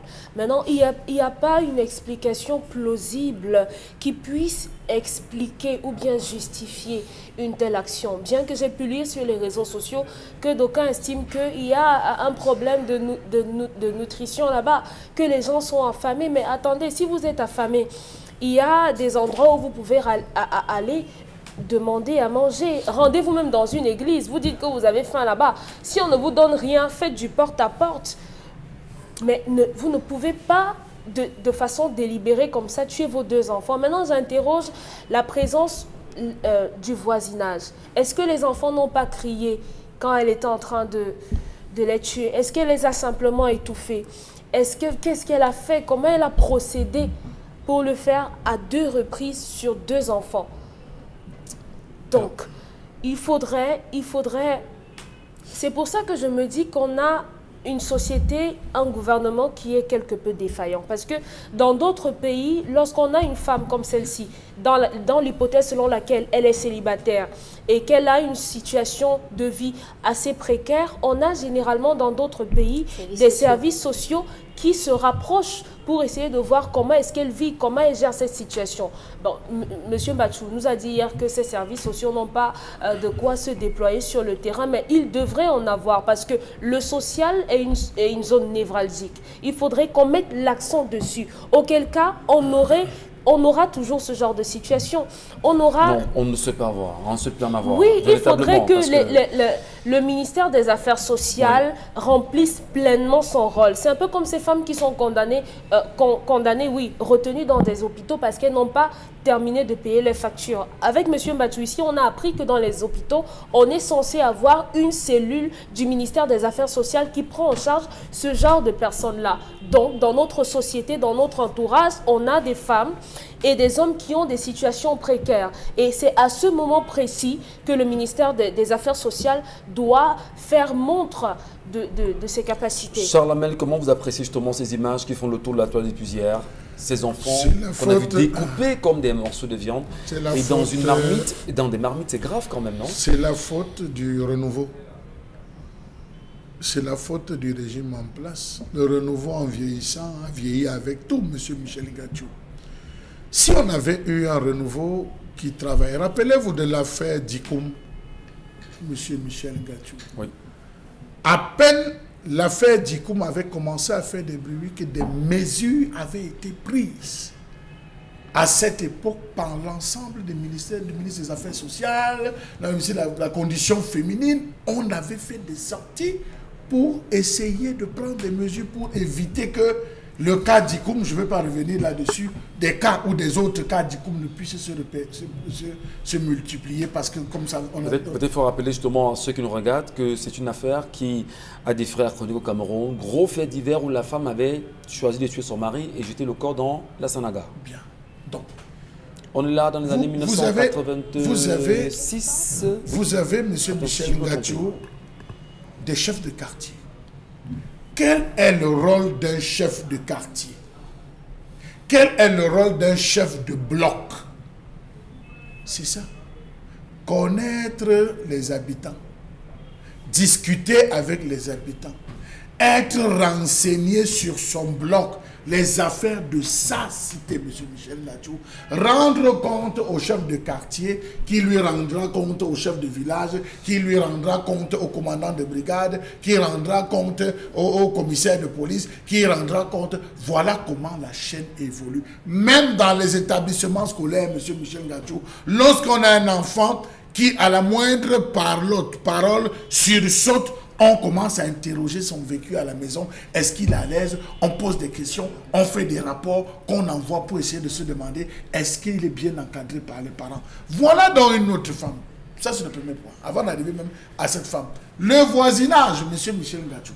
On a cessé d'être une famille pour devenir des ennemis parce que tel est de telle tribu, les gens de telle tribu sont comme ça, tel est de tel village, tel réfléchit, tel est de tel parti politique, tel... Voilà ce qu'on est devenu au quartier, M. Michel Ngadio. C'est pour ça que j'accuse le renouveau. Dans des quartiers aujourd'hui, les gars du RDPC évitent de discuter avec les gars du MRC. Oui. Parfois, quand ils se retrouvent dans un bar, je vais vous dire, parce que là, il faudrait que les gens soient au courant, pendant même des voisins, hein, pendant qu'on vous dit que vous là, vous réfléchissez toujours comme ça. D'autres, oui, par respect, ils se lèvent, ils partent. Ça finit parfois en bagarre, et de très mauvaises bagarres, à l'heure où je vous parle dans les quartiers. Je fais une parenthèse à ce que vous dites justement sur la question des rapports des différents Camerounais qui sont pour X parti politique ou pas. Vous savez, on a une émission sur Equinox Télévision qui s'appelle Equinox Soir, qui est devenue pour beaucoup une espèce de match de football.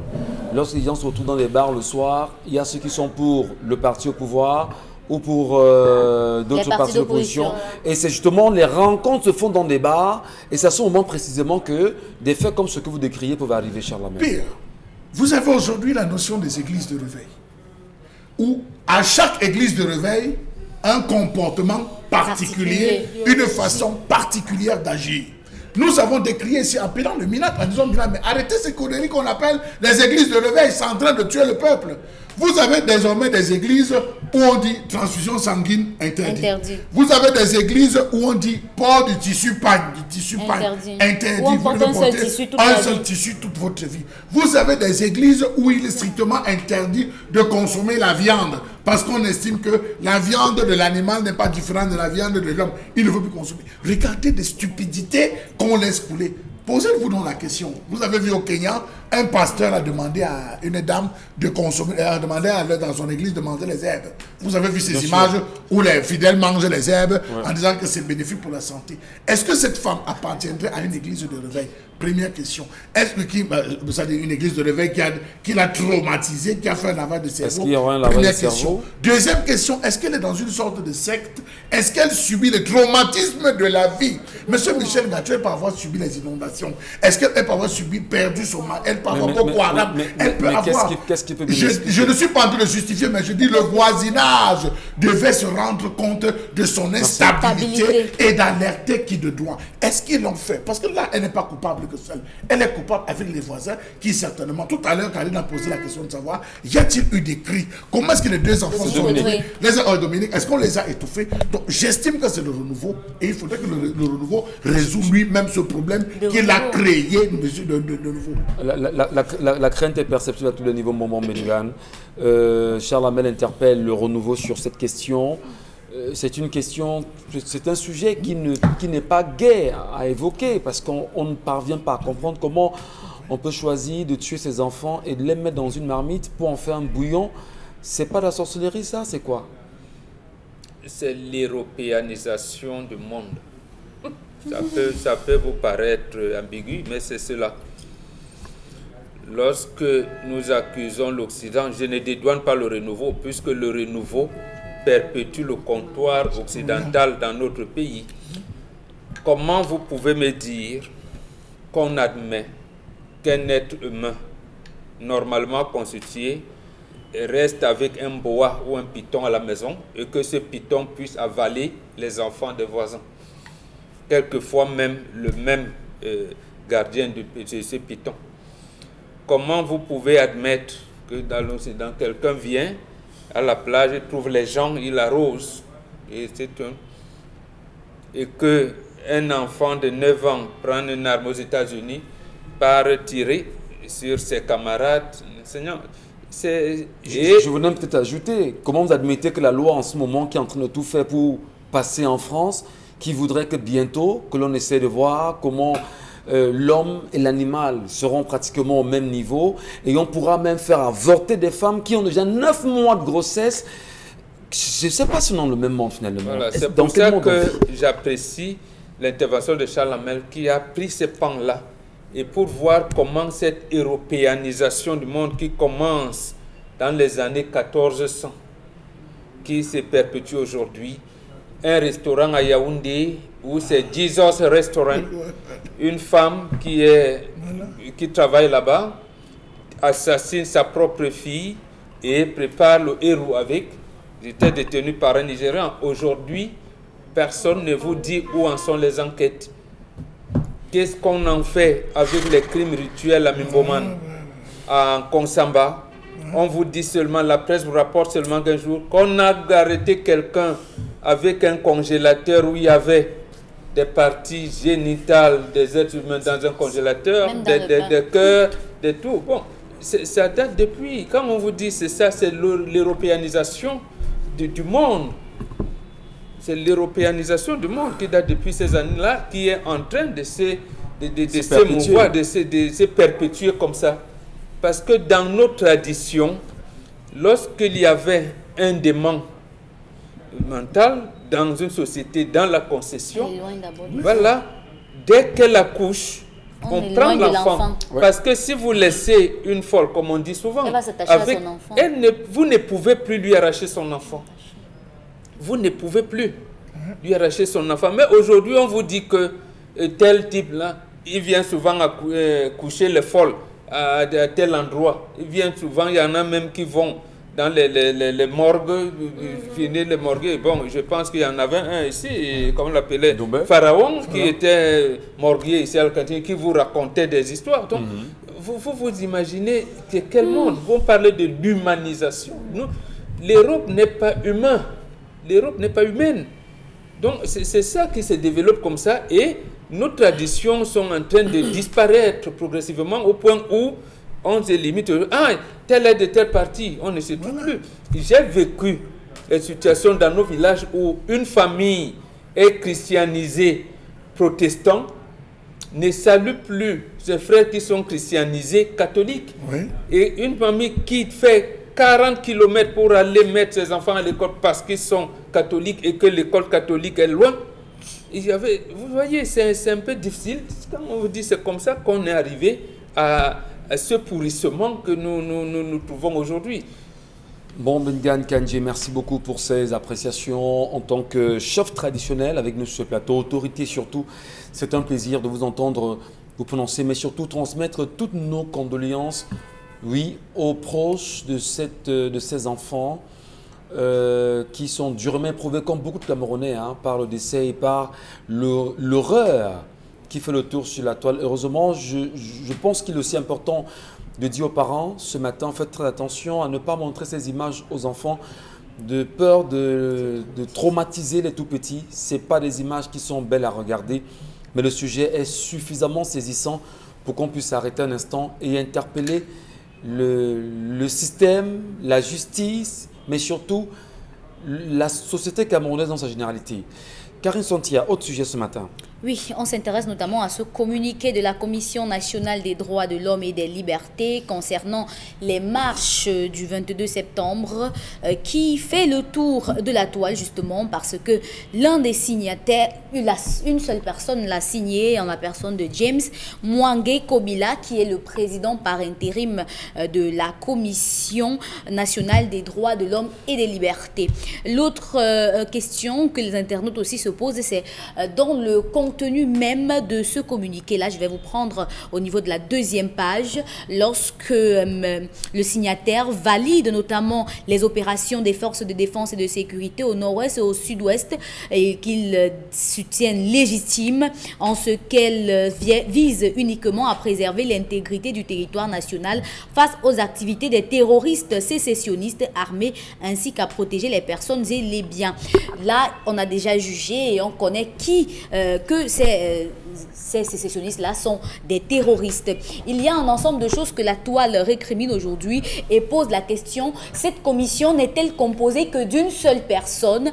Est-il la seule personne à avoir le droit de signature dans la Commission nationale des droits de l'homme et des libertés? Voilà un ensemble de questions qu'on se pose. Bon, Bengan Kandji, là c'est signé, bien sûr, ce document est signé par James Mwangi Kobila, le professeur, que vous connaissez très bien. Et il y a des appréciations qui vont de part et d'autre sur la toile. Beaucoup estiment il emprunte, ou il prend cette commission pour tout faire afin d'écarter les manifestations à venir. Alors, comment vous interprétez non seulement sa signature unique, avec qui a-t-il travaillé sur ce document pour le rendre public aujourd'hui, et comment expliquer qu'aujourd'hui, beaucoup pensent même qu'il n'est pas dans son rôle, n'est pas dans sa mission? D'abord, je commence par lui-même, le professeur James Mwangi Kobila. À l'époque de Shubanda Divine, de regretter mémoire, il faisait toujours des sorties en disant qu'il parle en son nom. Il parlait à son nom, ce n'est pas la position de la commission. Je parle bien du professeur James Mwangi Kobila qui assure l'intérim de celui qui est passé. Deuxième chose, après la sortie de ce communiqué, un membre de la Commission nationale des droits de l'homme et des libertés, Christophe Bobi Okono, lui a répliqué la réponse qu'il donnait à l'ancien président. Christophe Bobi Okono lui dit que ce communiqué engage seulement et le seul signateur seulement. Là, seulement le président parti, lui seul. Donc, lui étant membre de cette commission, il dit que ça ne les engage pas. Donc, eux, ils maîtrisent et les textes organiques et le fonctionnement interne et les enjeux de cette Commission nationale des droits de l'homme et des libertés. Donc, moi, je m'en tiens à la sortie de M. Christophe Bobi Okono. Il disait ici que professeur James Mwangi Kobila a pris le papier en tête de la commission pour parler en son nom. Donc, ça n'engage pas la commission. En tout cas, c'est un sujet qui est encore très chaud depuis hier soir. On ne comprend pas les nombreuses réactions des internautes autour de l'attitude du professeur James Mwangi Kobila vis-à-vis beaucoup plus de Maurice Kamto, que vous semblez justement saluer à l'entame de l'émission, Charles-Amel Bachou. Quand vous essayez de voir, vous savez déjà que lui n'est pas en odeur de bonne sainteté avec le professeur Kamto. Vous savez déjà qu'ils ont été plusieurs fois, ils se sont retrouvés pour plagiat, dossier de plagiat, ici déjà en termes de sainteté. Bon, c'est pas là, c'était juste un rappel. Quand nous nous retrouvons dans une structure où un universitaire vous dit que 52 gigas équivaut à 500 gigas, ou 32 gigas équivaut à 500 gigas. Monsieur Michel Ngachou, demandez-vous si on ne marche pas avec les mains plutôt qu'avec les pieds. Nous sommes arrivés à une période au Cameroun où les universités font preuve d'un aplaventrisme total, d'un griotisme exceptionnel. Ils sont devenus, les universitaires, les intellectuels sont devenus des courtisans, monsieur Michel Ngachou, de basse-cour, parce que les courtisans de basse-cour, permettez-moi l'expression, le mot qui convient, c'est des bouffons. Ils sont devenus des bouffons à la recherche d'un strapontin politique. Qu'on se retrouve à avoir quelqu'un qui estime avoir fait les belles lettres, quelqu'un qui se retrouve être monsieur Michel Ngachou, entre guillemets, assurer l'intérim. On parle bien des droits de l'homme, monsieur Michel Ngachou. Et qu'un droit aussi fondamental que celui de la manifestation, de manifester, qu'on se retrouve à avoir un universitaire qui pose. Alors là, je pense que ça n'engage que lui-même. Et j'estime qu'aujourd'hui, vous allez vous rendre compte que vous causez avec 20 bacheliers, Je vous le dis, là, 20 bacheliers, ils vous diront ça sert à quoi d'aller à l'université. Pardon, grand, laisse-moi me débrouiller. Avec ce qu'on est en train de voir là-dedans, laisse-moi me débrouiller. Si c'est mon cirage, je vends. Si c'est quoi, je me débrouille pour avoir mon argent. Avec ce qu'on est en train de voir, on enseigne quoi? Donc, à l'université, ce sont ces lumières. Parce que lorsque vous voyez, M. Michel Ngatou, le mythe de la caverne, le principe du mythe de la caverne, qui demande à ce que vous êtes tous dans le noir, quelqu'un voit la lumière, il s'élève, il va voir cette lumière, il la récupère pour venir éclairer les autres. Mais que ce soit cette personne qui, plus il se rapproche de vous, teinte. Il teinte la couleur. Or, elle est blanche fondamentalement, elle est teinte dans la couleur de son choix. Il vient vous imposer en disant que ça, c'est du blanc. Voilà ce qu'on est en train de vivre, parce que chaque fois qu'ils prennent la parole, c'est pour déblatérer des inepties qu'un enfant, même de 3e, M. Michel Ngatou, réussit à dire, mais bon Dieu, ce père est un papa menteur. C'est une situation très grave, madame, messieurs. Finalement, les marches du 22 septembre vont-elles se tenir ou pas? On le sait, on voit non seulement des mobilisations fortes sur la toile, il y a des réactions qui ne cessent justement d'inonder de plus en plus la toile aujourd'hui. Et au-delà même de ces inondations, on va dire, Mbombo Mbengan, que le gouvernement en place n'arrête pas d'avertir tous ceux qui vont éventuellement s'amuser à manifester le 22 septembre prochain. Oui, mais le gouvernement a déjà échoué. Et ceux qui ont projeté la marche ont gagné. Avant même le 22 septembre, ils ont gagné déjà. Pourquoi ils ont gagné? Les échecs ou les gains politiques ne s'analysent pas comme 1 plus 1 égale 2 en base de 10. Non, ça ne s'analyse pas comme ça.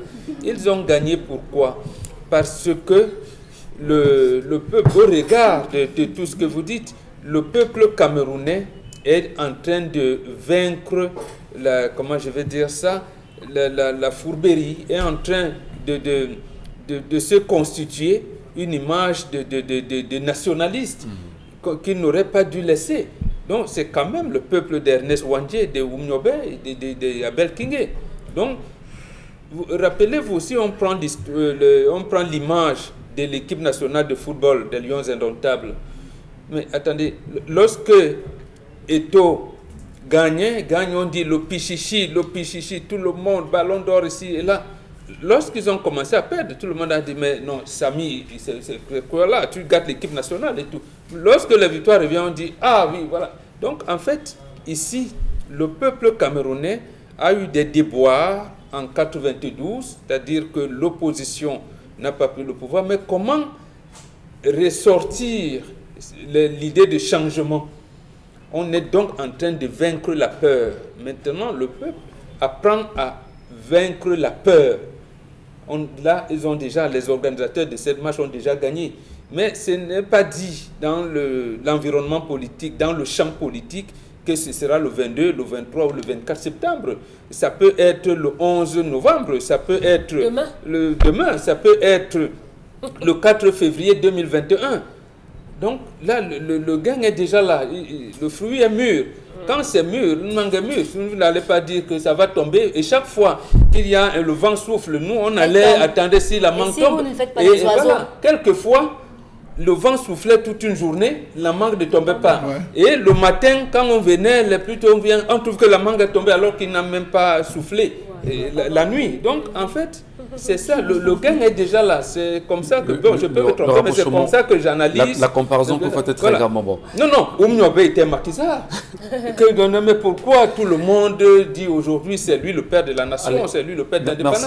Et pourtant, on avait dit qu'il a gagné, on l'a même chosifié. Merci, Momo. Merci à vous. Allez, madame, monsieur, nous vous disons merci. Karine Sontia, merci également. On espère également qu'on vous retrouvera demain avec le même plaisir. Charles Amembattu, merci à vous d'être passé par là, comme tous les jours. Un grand merci à la police qui travaille bien. Oui. Elle sillonne tous les quartiers ce matin. Merci. Merci. Il y aura plus de personnes assassinées. Moi j'étais surpris de me lever le matin. Je vois des policiers à 2h, 3h. Ils sont en train de circuler. Ils peuvent le faire. Donc, ils peuvent le faire. Merci. Il y a le nombre. Voilà. Donc, il y a l'effectif. Merci beaucoup. Allez, n'oubliez jamais. Allez vous l'arracher justement avec kiosque, madame, monsieur. C'est la une de la Nouvelle Expression. Monseigneur Comé, éveille les consciences. Allez bien sûr lire Face au chaos, madame, monsieur. À demain, 10h.